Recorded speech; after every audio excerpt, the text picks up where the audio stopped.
Hey guys, this is my first video, so I'm pretty sure some of you may not know me, but a lot of you who are coming to my channel right now probably do. But if you don't, my name is Kimberly Aldridge, and I'm trying to start a YouTube channel, but I'm a terribly awkward person, so I'm gonna bite the cringiness, whatever, and get over it, and try to make one now. So anyways, if you guys want to see this tutorial and cringe with me,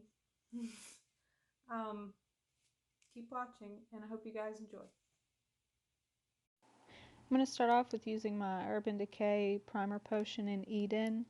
It helps me keep strong pigments where I lay them down because they have a nice tacky finish to the primer, and it also makes blending those a dream. And the first palette I'm going to be using is the Anastasia Beverly Hills, the Norvina Volume 1.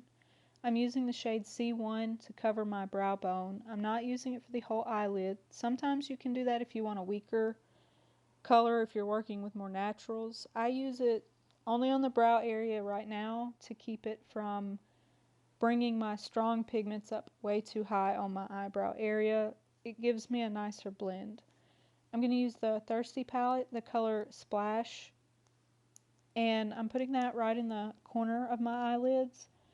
And while I'm doing the pigment, while it's still tacky, I'm going to work on pressing the pigments down first. We can come back and blend them later, but I'm just going to worry about getting as much pigment as possible in those areas for right now. The second color that I'm going to do after Splash is from the Blue Blood palette, and that's the color Flourishing. It's this really pretty deeper teal color. I'm using that towards the back of my eye just to fill in back to where you would do your liner if you wore it with this look. I didn't, but it's totally optional, obviously. I'm again just focusing on pressing the pigment down and getting it where I want it before I blend it. Once I get both eyes done and the blues neatly pressed in everywhere that I'm wanting it and down towards the base, I'm going to lightly buff the edges, not the middle, because it does muddy it up. If you tend to lose pigment brushing it around way too much, so you want to leave it alone as much as possible, but I tend to blend just the top and buff it around as much as possible with a small brush. And if I have to, I go back in with C1, and I tend to do this, it kind of blends over and over and adds a little smoother of a finish.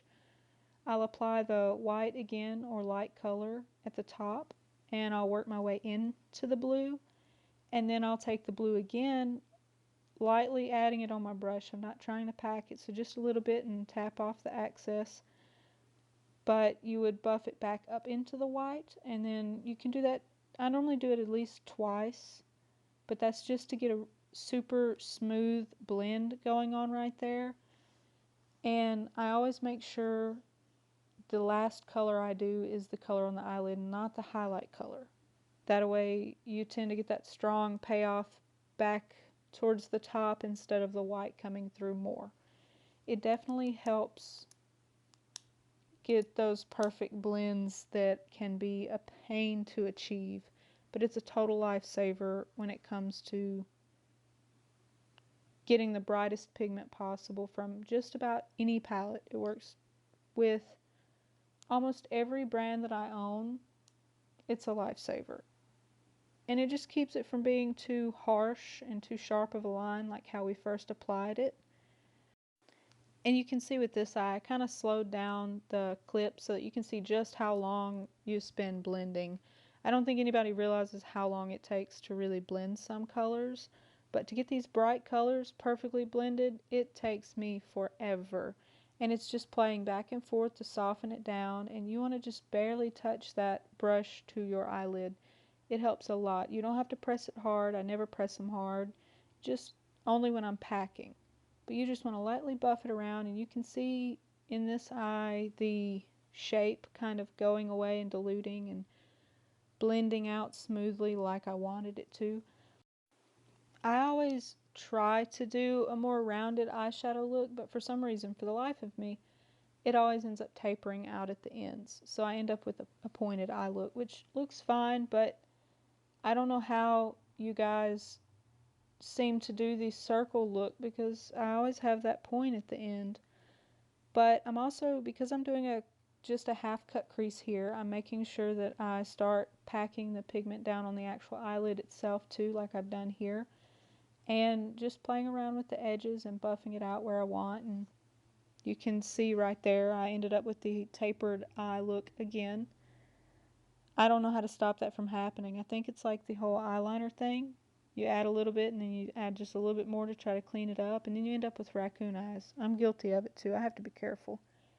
I've just recently started to do non-liner eye looks, and it's different. But again, I'm putting the white back up towards the top because I wanted it to stand out just a little bit more. I wasn't happy with it.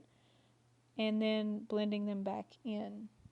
And with that white underneath, it really, I know I've already said it, but it really helps keep you from getting that super strong pigment up at the top. It just softens any edges. It makes it almost impossible to put that bright pigment down too harsh, especially if you're using a softer brush. I use mostly Morphe. You don't have to use Morphe. I have BH Cosmetics brushes that are just as good, Real Techniques brushes that are just as good, just as long as it's a soft, fluffier brush. This is a defined crease brush, but it works perfect for getting those blends on the edges, and that's what I use these defined crease brushes for the most, is fluffing out just the base of my eye look. I'm going to use the color Left on Thread from Colourpop at the edges because I decided I didn't want it to be totally matte, but the Supershock shadows are pretty good with perfect shimmers and pigment. I just find that I have to use my fingers to get the most color payoff. Now, for my cut crease, I'm going to use Makeup Revolution's Cut Crease Canvas in Halo. It's a bright white type of like concealer. I haven't ventured out much on the white concealers, but this is the first one I've bought, and so far I am impressed with how it works. I used a liner brush here for this, but you can also use a flat concealer brush. I just use these to get really clean, crisp lines on my cut creases. And then I use my fingers just to kind of buff out the edges.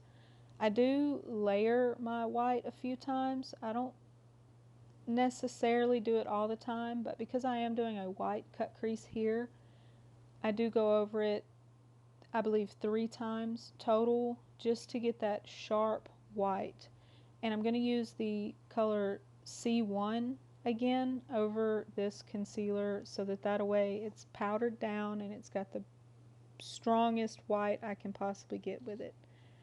Now, when I use the liner brush, it's a little easier just to get that sharp point at the ends, because when I'm doing a half cut crease like this, I like when it kind of tapers out towards the back and it's not so rounded, especially with this look.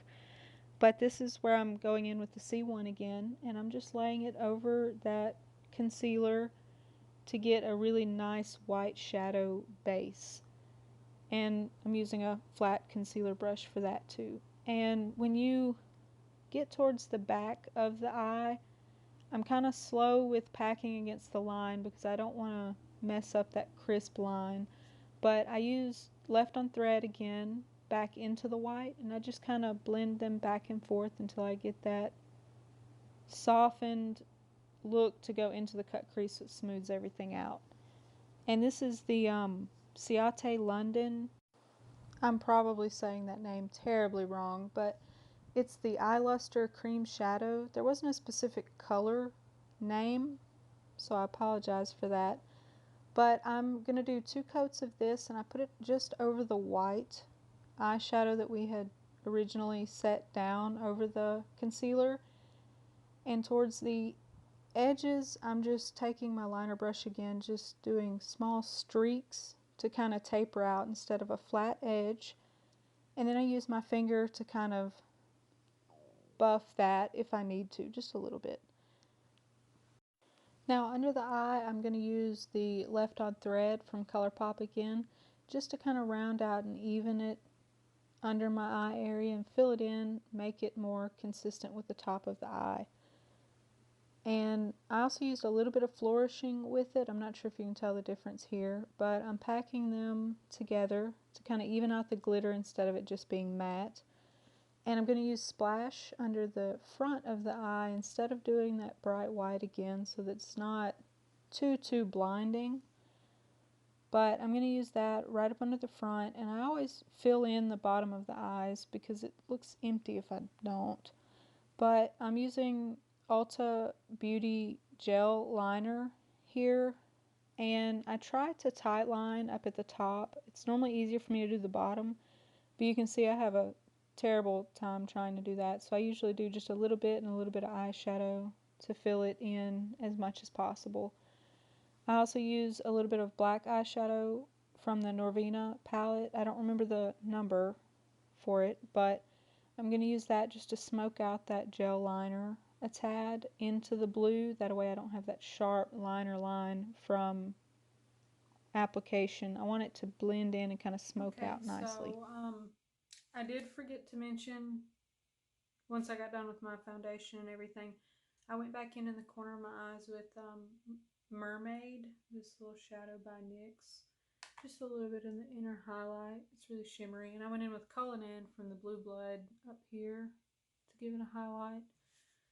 But the lashes are Lilly lashes in Miami. I believe these are the Faux Mink. I don't know how to say it. But anyways, ignore my nappy ass hair. I have a headband on and I've covered in makeup now because my roots need to be done and my hair is a mess because I haven't fixed it since getting off work. There was no point. But anyway, I hope you guys like this tutorial, and if you're interested in seeing anything else, let me know in the comments if you have any ideas for me or want specific requests or anything. And this is my first video, so I hope you like it and everything. And if you do, subscribe and thumbs up or like, whatever y'all say for that. I don't know.